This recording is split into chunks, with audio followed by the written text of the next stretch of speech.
দেখাতে পারেনি, তারা এইটুকু সৌজন্য দেখাতে পারেনি যে মিডিয়ার জন্য একটা কর্ডন করা উচিত, আমাদের জন্য নয়। এইটুকু দেখাতে পারলে আমি জানি যারা মিডিয়া কভার করতে এসছেন তাদেরও অনেক কষ্ট হচ্ছে। আমি সবাইকে অনুরোধ করবো দয়া করে স্টেজে উঠবেন না। একে তো বর্ষাকাল, স্টেজের কাজ করা যাবে না, আর আমি এখানে বেশিক্ষণ থাকলে স্টেজের কাজও ব্যাহত হবে। একদিকে বৃষ্টি, কি হচ্ছে নাকি প্লিজ আপনাদের কথাটা থামাবেন।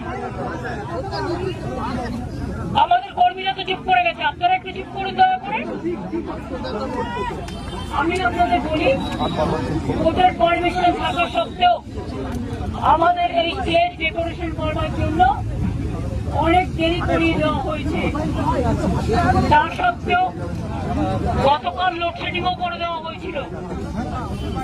এই প্রচন্ড বর্ষা, রাস্তায় জল জমে আছে, তার মধ্যে কিন্তু আমাদের করতে হচ্ছে কষ্ট করে। আদালতে রায় আমাদের দিয়েছে, তাই পারমিশনটা পাচ্ছি।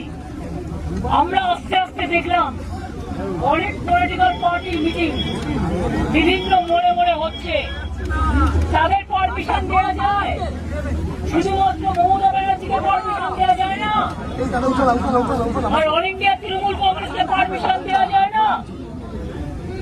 এটা কোন ধরনের রাজনীতি? ঝাড়খণ্ড থেকে লোক নিয়ে আসছে বিজেপি, বিহার থেকে লোক উঠছে বিজেপি কংগ্রেসকে দেখানোর জন্য, আর এখানে যারা এসছে তাদের থাকার জায়গা নেই, ট্রেনের টিকিট পায়নি, গাড়ি পায়নি, একটা ধর্মশালাও দেয়নি, সব পালন করে দেওয়া হয়েছে। তবুও তারা এসছে প্রাণের টানে, হৃদয়ের টানে।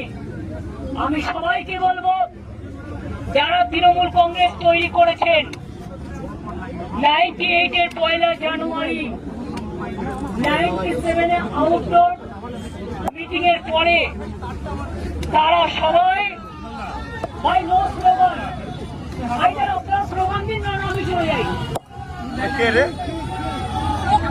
আমাদের কি স্লোগান দিতে বলেছি?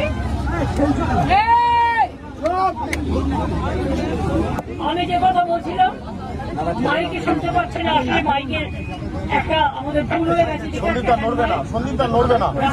ছিল এত ঝামেলার মধ্যে, আর পুলিশ কথায় কথায় এত ব্যারিকেড করছে যে এরা মাথা ঠান্ডা করে কাজটা পর্যন্ত ঠিক মতো করতে পারছে না।